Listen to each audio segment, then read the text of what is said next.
São perguntas mais objetivas, mais diretas, então acho que a resposta também é assim também.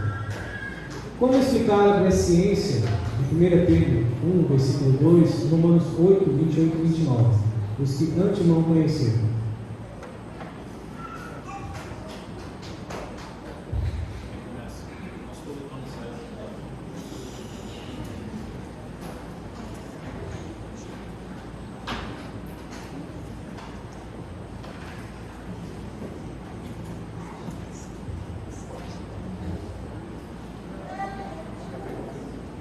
Como explicar a presciência de 1 Pedro 1, versículo 2 e Romanos 8, 28 e 29? Os que antemão não conheceram.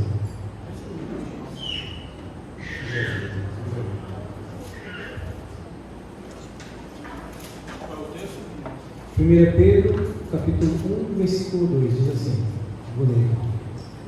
Eleitos segundo a presciência de Deus Pai, em santificação do Espírito para a obediência e aspersão do sangue de Jesus Cristo. Graça e paz vos sejam multiplicadas.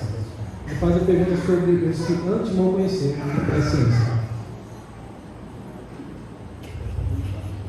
Então, o termo presciência, conforme nós entendemos de outros textos da Escritura, porque você interpreta a Escritura no contexto, certo? Falei ontem na pregação? Contexto. Então a Escritura não pode negar a própria Escritura. Presciência não é um mero conhecimento de antemão, mas um ato de escolha por parte de Deus, por meio do qual Ele decreta eternamente aqueles que Ele havia elegido e chegariam a um estado de graça e por fim de glória. É o mesmo contexto de Romanos capítulo 8. A presciência de Deus é que Ele viu e te escolheu, sem você ter nenhum mérito. Essa é a presciência. Ele sabe quem são seus eleitos. Não por obra prevista, não por nenhum bem que você tenha escolhido, mas porque Ele te escolheu. Lembrando, queridos, que dentro dessa visão, Deus olhou para frente e Ele viu aqueles que iam crer, aqueles que estavam sujeitos, e esses Deus, portanto, elegeu. Esse é o ensinamento. O que nós achamos... Ensinando é para milhão. Sacando. Então, nós somos contrários a esse ensinamento. Deus olhou para frente a presciência e Ele viu algum mérito no homem, que esse homem teria algo, alguma, me ajude aí, um mérito nele, e esse homem agora foi eleito por causa que havia algum mérito nele, e Deus escolheu. Não, lembrando que ter a fé é um dom que Deus nos deu. Deus olhou para frente dentro dessa visão aí, né, de não enxergar nenhum mérito no homem.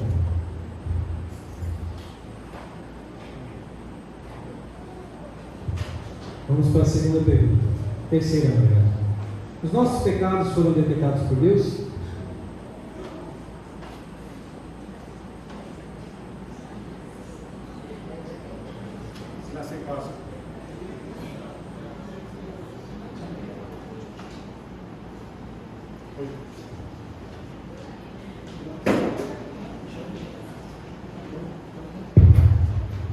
Graça e paz, irmãos. Amém. Boa noite a todos. Irmãos,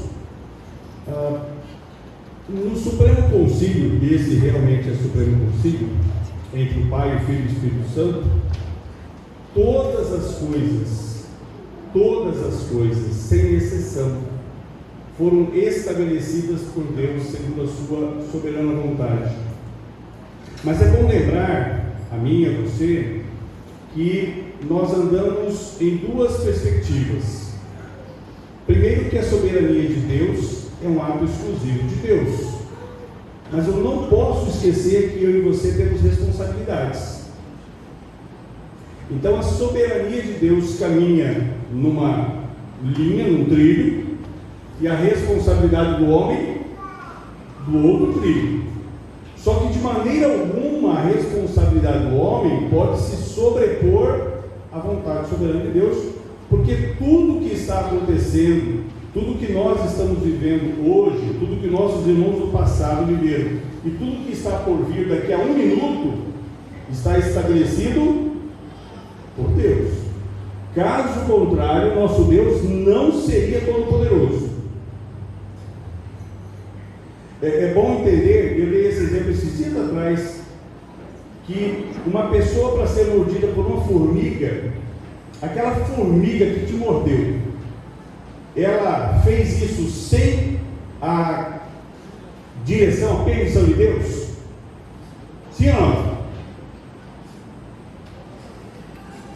A formiga, ela te picou. Ela fez isso aleatoriamente? Ou ela fez isso debaixo do decreto de Deus? Vai lá na célula. Qual é a resposta, irmãos? Irmãos, se a formiga te picou sem que Deus tenha permitido, essa formiga é toda poderosa. Ela é maior do que Deus, ou então ela é igual a Deus. Irmãos, é isso que a Bíblia estabelece, de que nada acontece sem que Deus permita, estabeleça. É por isso que nós temos uma tranquilidade, uma paz que excede o entendimento do mundo. É por isso que nós somos pessoas consideradas tranquilas, calma, serena, tranquila, diante de adversidades, porque nós sabemos que o nosso Deus reina sobre todas as coisas. Foi Ele quem levantou o faraó para derrubá-lo, foi Ele quem levantou Nabucodonosor para derrubá-lo, foi Ele quem levantou o Ciro para chamá-lo de meu servo, meu ungido. Está à disposição dele. E eu e você e toda a natureza, irmãos, estão preocupados com crise Atlas nesses últimos dias. Nós não temos problema nenhum, irmãos. Nós não temos problema porque quando alguém diz que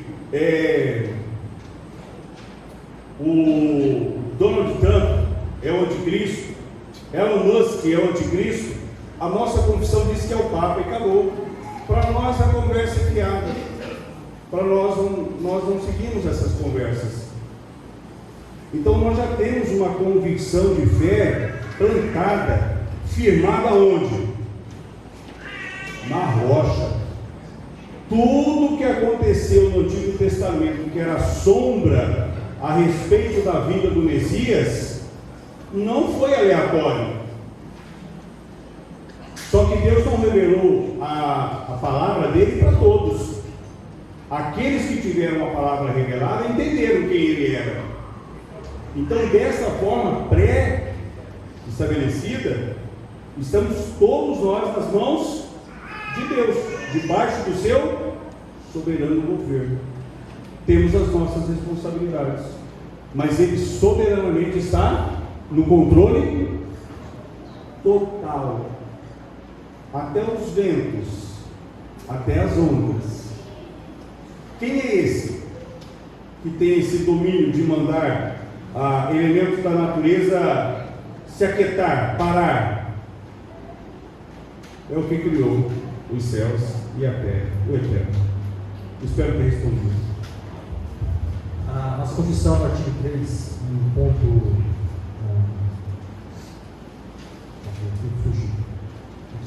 Se for Westminster 1 e 2.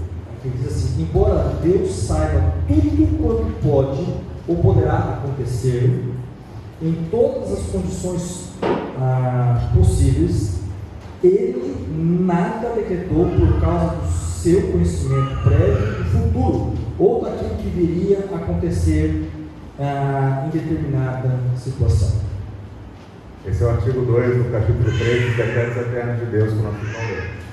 E no 1 diz assim: desde toda a eternidade e pelo muito sábio e santo conselho de sua própria vontade, Deus ordenou livre e inalteravelmente tudo quanto acontece, porém de modo que nem Deus é o autor do pecado, ou seja, Deus não é o autor do mal moral, nem violentada é a vontade da criatura, nem é tirada a liberdade ou a contingência das causas secundárias antes estabelecidas. Então a resposta para essa pergunta, como o irmão já contribuiu lá, é: Deus decretou tudo, mas você que é o responsável. Ele não te faz pecar. Você pega tudo isso aqui. Obrigado, meus irmãos. Quarta pergunta. Se a graça é irresistível, como explicar o texto de Atos 7,51? Homens de dura cerviz e incircuncisos de coração e de ouvidos, vós sempre resistis ao Espírito Santo, assim como fizeram vossos pais, também vós o fazeis. Irmãos,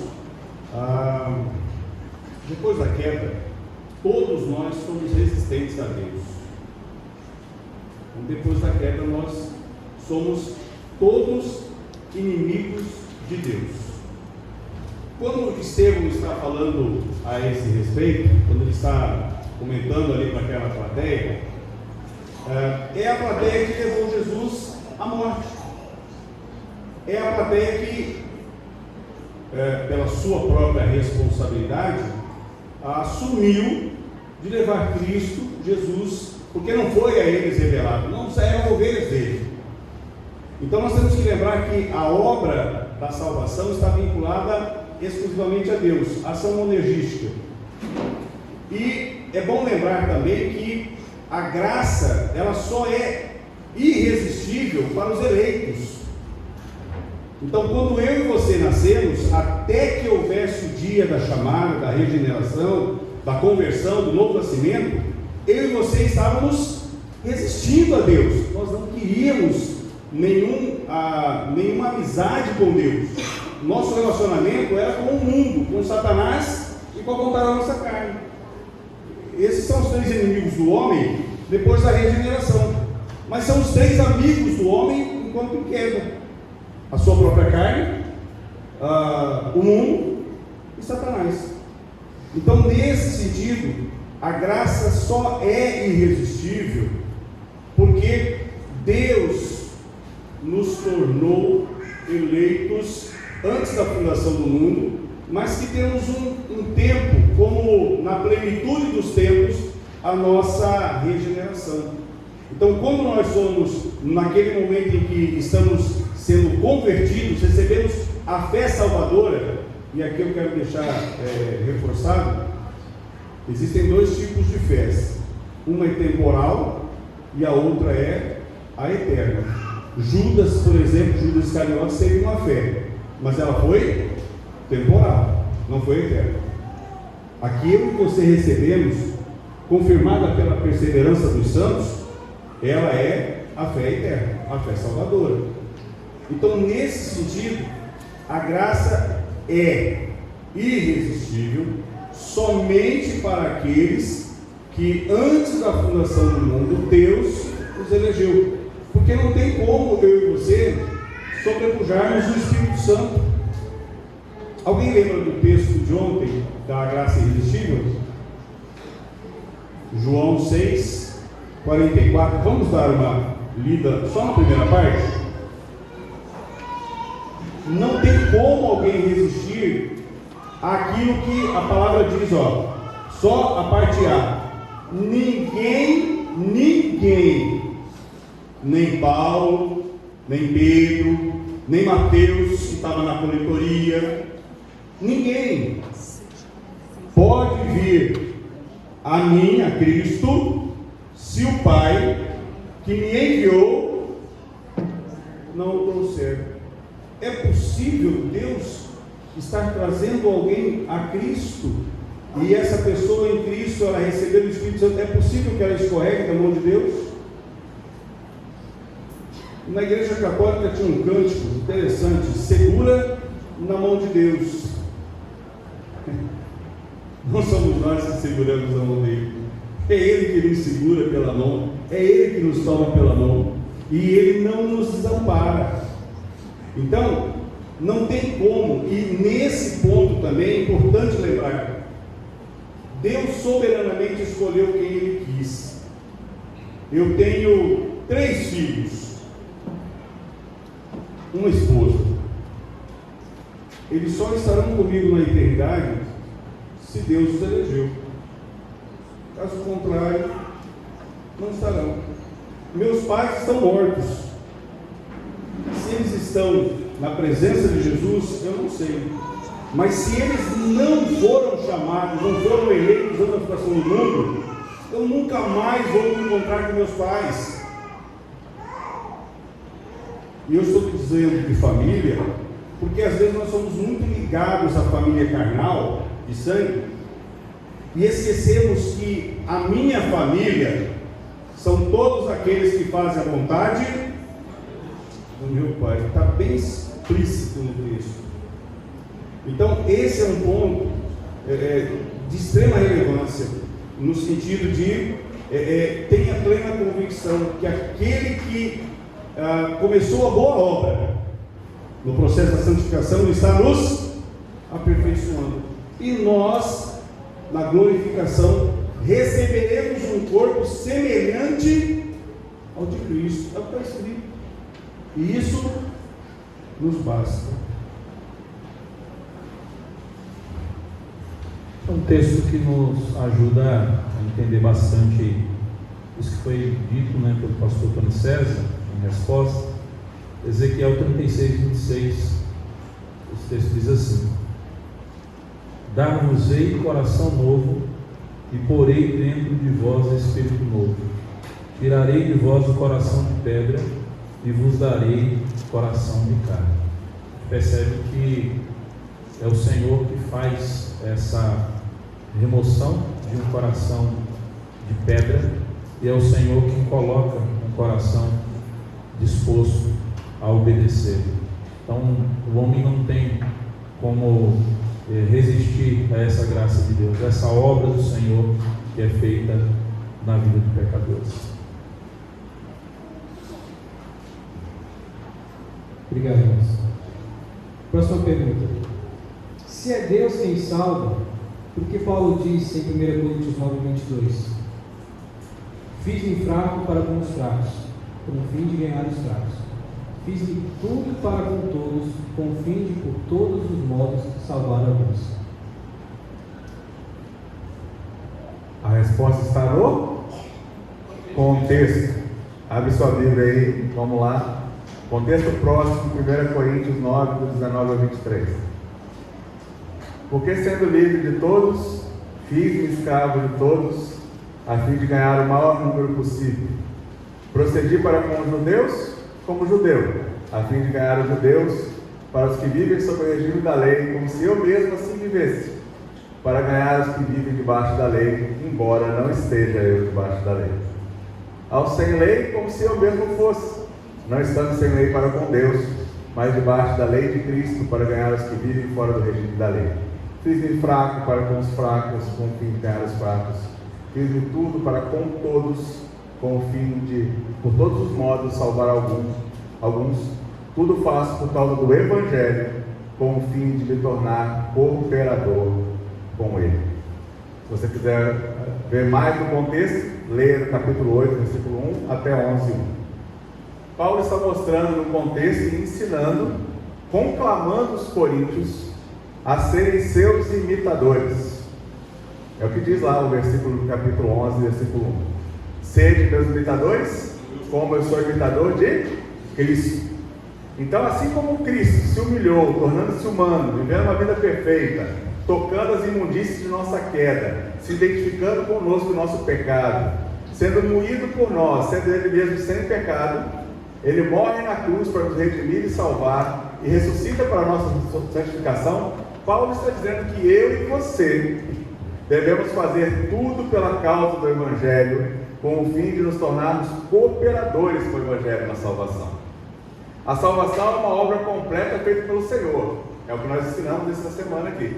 É o monérgica, é de um só. Mono, de um, érgica, poder de um só. Mas Ele nos dá o privilégio de fazermos parte dessa obra. É isso que está lá na grande comissão. Eu não vou responder a pergunta 5 de uma vez, mas lá na grande comissão é muito claro que Deus escolheu os meios para levar a salvação às pessoas. Somos nós, não são os pastores, é toda a igreja que é o instrumento de Deus, que deve fazer de tudo para ganhar judeus, gentios, alimentar fracos, trazer mortos à vida através do Evangelho. não por causa de nós, mas porque a obra já está completa em Cristo, e por isso nós podemos levar as boas novas da salvação.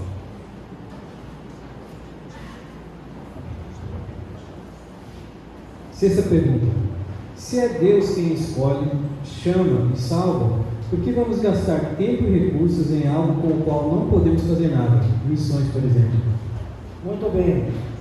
A pergunta ela se contradiz, porque a pergunta já mostra que se Deus é quem escolhe, chama e salva, por que vamos gastar tempo e recursos em algo que nada podemos fazer? Veremos cedo, já deu uma luz aqui para nós. Mas o apóstolo Paulo em Coríntios, pela perseguição que ele estava passando, ele resolveu sair da cidade e ir embora. Mas o Senhor fala para ele: não, aqui tem meus eleitos aqui. E ele permanece na cidade por mais 1 ano e meio. O mesmo apóstolo Paulo, escrevendo a Timóteo, a segunda carta, 2:10, ele mostra lá para Timóteo que ele diz assim: ele se desgasta, por esta razão, tudo suporto por causa dos eleitos. Então, se Deus escolhe, chama e salva, por que vamos gastar tempo e recursos em algo a qual não podemos fazer nada? Essa pergunta não pode ser feita por crente para crente, pelo amor de Deus. Porque é uma pergunta que dá a impressão, o ímpio vê uma pergunta dessa aqui e fala: olha, parece que leva a gente à descrença. Então, Paulo está dizendo aqui: eu me suporto tudo por causa dos eleitos, ou seja, Paulo está dizendo assim: aqui ainda não tem salvo, eleito salvo, eles precisam, para ser salvo, precisa acontecer o quê? Ouvirem o Evangelho. Vai ouvir o Evangelho por meio de quem? Aí vem a pergunta aqui: então não precisamos fazer nada. Fazer nada? Essa pergunta vai passar, então na próxima vai ter observações. E o capítulo que nos dá muita luz é Romanos capítulo 9, que nos fala sobre toda a predestinação. E em seguida o capítulo 10 já nos ensina sobre a evangelização. Vai fazer nada. Irmãos, eu quero passar rapidinho aqui a ordem da salvação, a gente não saber disso. Eu vou ser muito rápido aqui, porque só na primeira pergunta já saiu 10, então eu preciso demorar aqui. A ordem da salvação, lógico, primeiro é a eleição, porque aos que de antemão conheceu, também os predestinou. E antes da fundação do mundo, ele escolheu aqueles que seriam salvos. Depois da eleição vem a chamada, precisa da chamada. Aos que predestinou, a esses também chamou. Romanos 8:30. Então Deus chama o pecador por meio do quê? Da sua palavra. E não vai ser o passarinho que vai pregar a palavra, não. Não vai ser o cachorro, vai ser eu e você, pessoas. E existe a chamada externa. Todos ouvem o Evangelho, todos ouvem a palavra, e a chamada interna, que nós chamamos de chamada eficaz. Não tem como a pessoa resistir a esse chamado. O coração não resiste. Peraí, e também a regeneração. Calma, tem um processo ainda. A regeneração é aqui que é implantado o novo, a semente no coração daquele pecador. O Espírito Santo transforma o coração do pecador, dando-lhe agora uma nova vida espiritual. Agora, com a regeneração, o que começa a acontecer na vida da pessoa? A conversão, a fé, o arrependimento. Arrependei-vos e crede no Evangelho. E depois da conversão, você precisa ser justificado, logicamente. Acontece a justificação, Romanos 5:1. Sendo, pois, justificados pela fé, temos paz com Deus. Depois de justificado, você agora entra para a família de Deus. Você é adotado, é a adoção, porque essa é a. Mas a todos quanto receberam, deu-lhes o poder de serem feitos filhos de Deus. Então o crente é receber. Depois da adoção, acontece aquele processo de santificação. Graças a Deus por esse processo. Graças a Deus, porque senão não aconteceria 2 Coríntios 5,17. Aquele que está em Cristo, ele continua sendo a mesma criatura miserável. É isso? De jeito nenhum, o irmão falou amém, na misericórdia. Aquele que está em Cristo, ele é nova criatura. Santificação. Depois da santificação vem o último ponto aqui da Turim, né? Que é a perseverança. Aquele que começou a boa obra, há de completá-la. E aí, perseverando, meus irmãos, o que vai acontecer? A glorificação, ou obra maior, obra melhor que essa não tem. E aí, a grande comissão foi falado pelo reverendo aqui, mas eu uso Marcos 16:15, a resposta. Diante de tudo isso, vamos ficar de braços cruzados, não devemos fazer nada. Ide por todo mundo, pregai o Evangelho a toda criatura. É simplesmente uma obediência ao nosso Senhor Jesus. E o próprio Romanos 10:14. Como ouvirão se não há quem pregue? Aí vem uma pergunta, não vou fazer nada. Mas tá bom, passa dessa vez. Essa é a resposta. Como missionário, eu também sou obrigado a responder, né? O pessoal fala assim, esse doido saiu lá da cidade dele a 1.700 quilômetros para vir para cá, por quê? Já que não tem por que fazer nada, né? Mas vamos lá, né? Anota aí, gente, por favor. Mateus 28, 18 ao 20. Estão anotando? Mateus 28, 18 ao 20. Marcos 16, do 15 ao 16. Lucas 24, do 44 ao 49. João 20, 21 a 23. Pastor, o João tem a grande comissão? Tem. João 20, 21 a 23. Atos 1, do 7 ao 8. E o texto que o irmão já falou, Romanos 10, do 12 ao 17, vamos ler? Pois não há distinção entre judeu e grego, ou seja, entre o povo da aliança escolhido no Antigo Testamento, descendência de Israel, e todos os demais povos, uma vez que o mesmo é o Senhor de todos, rico para com todos os que o invocam, porque todo aquele que invocar o nome do Senhor será salvo. Como, porém, invocarão aqueles em que não creram? E como crerão naqueles que nada ouviram? E como ouvirão se não há quem pregue? E como pregarão se não forem enviados? Como está escrito, quão formosos são os pés que anunciam coisas boas. Mas nem todos obedeceram ao Evangelho, pois Isaías diz, Senhor, quem acreditou na nossa pregação? E assim a fé vem pela pregação, e a pregação pela palavra de Cristo. Se você não for pregar para o seu vizinho, ele não vai ser convertido. Se você não for pregar para o seu colega de trabalho, ele não será convertido. Ah, mas Deus pode usar outro. Quem foi destinado para ele é você. Sou eu. Eu estou aqui hoje falando isso porque Deus decretou, antes da fundação do mundo, que eu estaria falando essas coisas para vocês aqui hoje. Você acha que eu queria estar aqui? 45 graus, 46 graus, quase desmaiando várias vezes lá no calor, mas mesmo assim indo para a rua falar de Jesus, é porque Ele quis assim e nos deu o privilégio de participar disso.